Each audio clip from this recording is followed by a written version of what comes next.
Greetings comic lovers and welcome back to Casually Comics, the channel where we chat all things comics, from reviews of comics new and old, to history, to anecdotes, to wherever our whims take us. And today, we need to meet more people. We just don't get out enough. I mean, we've only met the Joker, Dr. Doom, Jason Todd several times, so it's time to broaden our horizons. And today, we're gonna look at the Riddler. I know some of you may be saying, what, no riddle for us to guess? And nope.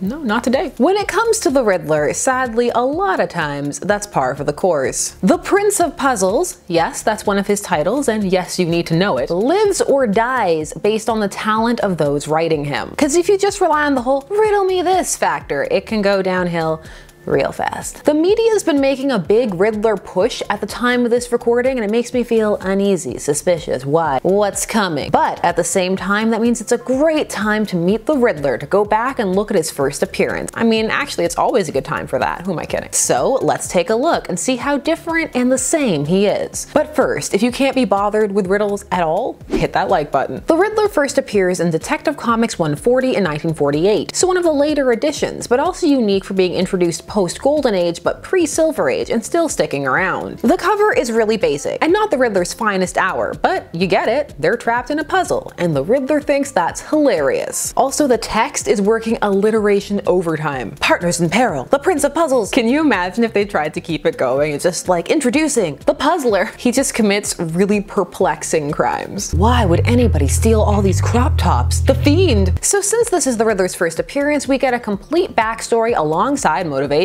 His name is still Enigma at this point, literally Edward Nigma. That's gonna change. Later on it'll be Nashton, and Nigma will be a name that he adopts, but right now they're going full pun. They're like, yeah, his name is like his crimes. He's given a disassembled jigsaw puzzle alongside the rest of his class. Whoever solves it first wins. And he decides that his name is Enigma, so he must solve it first. And even if that involves cheating, that's fine. In fact, he wants to cheat. My biggest takeaway from all this, though, is that he has a man's head, his adult head, on his kid body. It's tripping me out. So Edward goes on to master puzzles, but he always makes sure that he cheats to win, even when it is a puzzle that he could have solved or won without cheating. Though that latter part isn't really harped on. That's gonna come later. He somehow becomes decently rich based on his apartment, and I'm assuming custom question mark painting.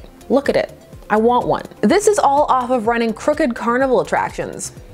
Okay. But he gets bored tricking carnival goers and decides that he's smart enough to trick the police and Batman. I'll make each crime a duel of wits between myself and the law and fix the puzzles so I'll always win. But first, I'll need an appropriate costume. Yes, indeed. Priorities. And I'm not kidding. Imagine being an amazing villain with all these credible, threatening plots, and you show up just dressed like how I am today. All the disappointment, all that anticipation and buildup, and you're just some guy. Part of being a villain is presentation. If you don't have the costume, you're not embracing the full lifestyle. So he picks a green leotard with question marks all over it and completes the look with a belt. It's a look. I'll say that about it. His first crime is stealing a company's crossword billboard puzzle to leave his own crossword puzzle for Batman. Convoluted, but thank goodness there was a giant crossword for him to steal. Batman and Robin are game. I mean, it's not like someone was murdered. That they wait at least 2 nights for. First Joker appearance comic review callback. That's why it's good to watch them all. Card, link. Gotta watch them all. We're then treated to the bane of Riddler comics, watching other people solve riddles. Thankfully, Batman and Robin figure this one out, and they figure out they have to go to a mayoral banquet because the answers they found were Bassin and banquet. So they're like, oh, the banquet on Bassin Street. Yeah. I said Bassin, it's basin. Who am I? Get mom, wash my face in my basin. That's why I don't have one. Oh. But when they get there, there's no crime. Instead, they learn that the Riddler is really the Prince of Puns. It was banquet, but pronounced bank-wet. He flooded the bank a few doors down to rob it, and he's robbing it in a deep sea diver getup, but there's still his question mark leotard. So Batman decides that they've underestimated him, but really, no, that was just a bad pun. You can't be prepared for people twisting answers into bad puns. Even in 1948, that had to be a bad pun. Also, the Riddler has traded his apartment for a crossword puzzle themed lair. Downgrade. I missed the question mark painting. The next day, the Riddler sends a whole bunch of trucks with giant puzzle pieces down to the police station because he knows Batman's there. Ah, the Golden Age, where a vigilante could just hang out in the police station with his underage sidekick unaccosted. good times, the glory days. So they actually take the time to assemble this giant puzzle. I guess Bruce didn't have anything else to do that day, and they feel that they need to go to a nightclub. A nightclub on top of a skyscraper, but Batman's been tricked once before, so he's like, no, we're gonna split up. So he sends Robin to the nightclub, and he instead goes to a millionaire's penthouse, also known as the Eagle's Nest, because the puzzle was of an eagle landing in a nest. Also, by the way, a puzzle is not a riddle. Neither is a crossword puzzle. It's not too late to call yourself the puzzler. I will give the name back to you. And so the Riddler and Batman meet for the first time, and the Riddler has a hostage who's locked in a giant puzzle in such a way that he's slowly suffocating. So Batman can either save him or stop the Riddler, and he's Batman, so of course he saves the guy in the puzzle. Also, his name was Mr. Eagle. He was Mr. Eagle, and he collected things and lived in the Eagle's Nest. The next riddle the Riddler sends to Batman comes in the form of a giant statue of corn on the cob that he sends hurtling through the streets on a truck. Dear Batman, here's a corny riddle to tip you off to my next job. Why is corn hard to escape? From the Riddler. Oh, be still my heart.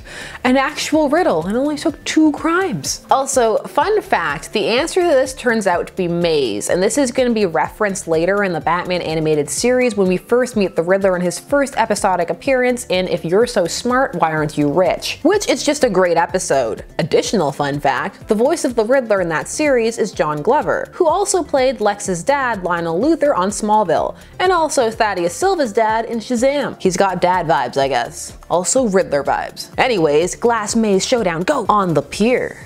Cause why not? The Riddler is trying to trap the dynamic duo in a glass maze he designed to be inescapable, but he wasn't prepared for Batman to just light the carpet on fire so that the metal would expand so that he could Kool-Aid Man his way out just before the bomb that the Riddler had set in the maze exploded, because no one should be prepared for that, honestly. They get out just in time, the bomb goes off, and the Riddler plunges off the pier, and only a question mark floats to the surface, with Batman saying that time will solve the riddle of whether he drowned or not. It's also not a riddle. It's just a question. What an experience. So that was a thing. It was, to borrow the words of the comic itself, a little corny. But there are some kernels there that will grow and expand to become more. Maybe I'm the true Prince of Puns. I'm the real puzzler. The idea of a villain matching wits with Batman is cool, as is the idea of a villain hiding clues inside their crimes. But a lot of it is going to be tweaked and change over time.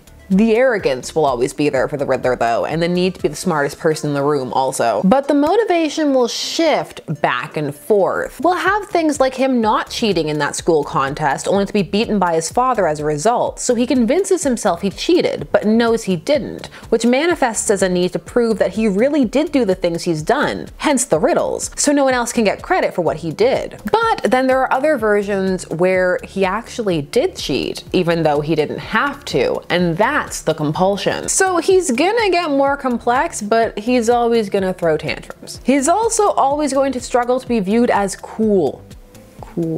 It always feels like it's a bit of an uphill battle for some people, like, okay, listen, hear me out.